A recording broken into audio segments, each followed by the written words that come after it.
Bureau chief Ejaz Ahmad Tahir Awan खबर शाम करते हैं। सऊदी अरब के साहिली शहर जद्दा से पाकिस्तान और सऊदी अरब के दरमियान दिफाई मुआहिदे और सऊदी अरब के यौमुल वतनी के मौके पर मरकजी जमयत अहले हदीस जद्दा के ज़रिए इंतजाम एक पुरवकार तकरीब मुनक्किद हुई, जिसमें मुख्तलिफ दीनी, समाजी और सियासी शख्सियात ने शिरकत की। तकरीब की सदारत मियाँ मंजूर अहमद ने की, जबकि मेहमान खुसूसी महार अब्दुल खालिक लक general secretary Muslim League Noon Jeddah थे। मुकर्ररीन में फजील अल शेख अब्दुल क़य्यूम सल्फी, प्रोफेसर अब्दुल अलीम आमिर, मौलाना उमर फारूक, हाफिज़ अब्दुल माजिद, फजील अल शेख मोहम्मद सईद कासमी और मियाँ अब्दुल रशीद शामिल थे, जिन्होंने अपने खिताबात में पाकिस्तान और सऊदी अरब की देरीना दोस्ती, दिफाई ताल्लुकात, सऊदी अरब के निज़ाम इंसाफ, अमन अमान, दावती किरदार और तेज़ रफ्तार तरक्की पर तफसील से रोशनी डाली। मुकर्ररीन ने इस बात पर जोर दिया कि पाकिस्तान और सऊदी अरब का ताल्लुक महज दो ममालिक के दरमियान नहीं बल्कि ईमान व अकीदत का रिश्ता है। उन्होंने कहा कि पाकिस्तान का हर फर्द सऊदी अरब खुसूसन हरमैन शरीफैन की हिफाजत के लिए हर किस्म की कुर्बानी देने को तैयार है। तकरीब के शुरका ने सऊदी अरब को किताब व सुन्नत, तौहीद व सुन्नत की तरवीज और उम्मत मुस्लिमा की खिदमत में जानदार किरदार अदा करने पर खराज तहसीन पेश किया। आखिर में दुआ की गई कि अल्लाह ताला दोनों बरादर ममालिक को तरक्की, इस्तेहकाम और उम्मत मुस्लिमा की खिदमत के लिए मज़ीद कुव्वत व तौफीक अता फरमाए, आमीन।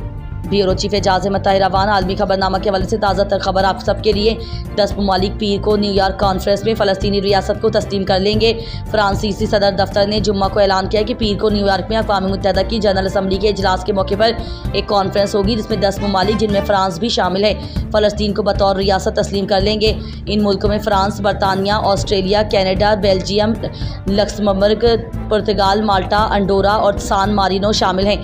फ्रांसीसी सदर मैक्रोन के मुशीर के मुताबिक ऐलान बाज़ाब्ता तौर पर कॉन्फ्रेंस में किया जाएगा। फ्रांस ने खबरदार किया कि अगर इसराइल को मगरबी किनारे को ज़िम करने की तरफ बढ़ता है तो ये एक वाज़ेह रेड लाइन होगी और इसे बैनुल अक़वामी कानून की सबसे बड़ी खिलाफ वर्जी तस्वुर किया जाएगा। इसराइल से फौरी इक़दामात का मुतालबा करेंगे ताकि फ़लस्तीनी अथॉरिटी का निज़ाम ख़त्म ना हो। उन्होंने कहा कि मुस्तक़बिल की फ़लस्तीनी रियासत की सरहदें साल 1967 की बुनियाद पर हों। ब्यूरो चीफ एजाज अहमद ताहिर अवान खबर शामिल करते हैं। शहर कायद कराची से फ़खर न्यूज़ की कारीन के लिए वफाकी वज़ीर सेहत सैयद मुस्तफ़ा कमाल ने कराची में अपनी साहिबजादी को सर्वाइकल कैंसर से बचाव की वैक्सीन लगवा दी। कराची में सर्वाइकल कैंसर से बचाव के हवाले से मुनक़दा तकरीब से खिताब करते हुए सैयद मुस्तफ़ा कमाल ने कहा कि ये वैक्सीन बड़ी मुश्किल से हमने हासिल की है, लेकिन लोग इस पर फतवा लगा रहे हैं, जो अफसोस की बात है। उन्होंने कहा कि पाकिस्तान दुनिया का 191वां मुल्क है जहाँ पे वैक्सीन लगाई जा रही है। उन्होंने सर्वाइकल कैंसर से बचाव की वैक्सीनेशन के हवाले से सोशल मीडिया पर जारी प्रोपेगंडे को मुस्तरद करते हुए कहा कि बहुत से इस्लामी ममालिक में ये वैक्सीन लगाई जा चुकी है। वफाकी वज़ीर सेहत ने कहा कि इस वैक्सीन के हवाले से बहुत गुमराह कुन अफवाहें ज़ेर गर्दिश हैं। मेरी ये कोशिश है कि मेरे मुल्क की हर बेटी को ये वैक्सीन लगाई जाए। अगर किसी एक की भी जान इस गुमराह कुन अफवाहों की वजह से जाती है तो ये बहुत बड़ा नुकसान होगा। मुस्तफ़ा कमाल ने कहा कि मेरी कोई भी बेटी खुद को इस वैक्सीन से दूर न रखे। मैं अपनी कौम को एक बात बताना चाहता हूँ कि पाकिस्तान में मौजूदा निज़ाम के तहत हर पाकिस्तानी का इलाज नहीं हो सकता। हमारा निज़ाम ये है कि एक एक करके अस्पतालों में आते रहते हैं और वहीं रुक जाते हैं। हमें बीमारियों से बचना है। ब्यूरो चीफ एजाज अहमद ताहिर अवान खबर शामिल करते हैं अपने कारीन फ़खर न्यूज़ के लिए। शहर कायद कराची से चेयरमैन MQM व वफाकी वज़ीर तालीम डॉक्टर खालिद मकबूल सिद्दीकी से वज़ीर मुमलिकत बराए मजहबी उमूर व बैनुल मज़हब हमआहंगी खेल दास कोहिस्तानी ने मुलाकात की। इस मुलाकात में बाहमी दिलचस्पी के मुख्तलिफ उमूर पर तफसीली तबादला ख्याल किया गया।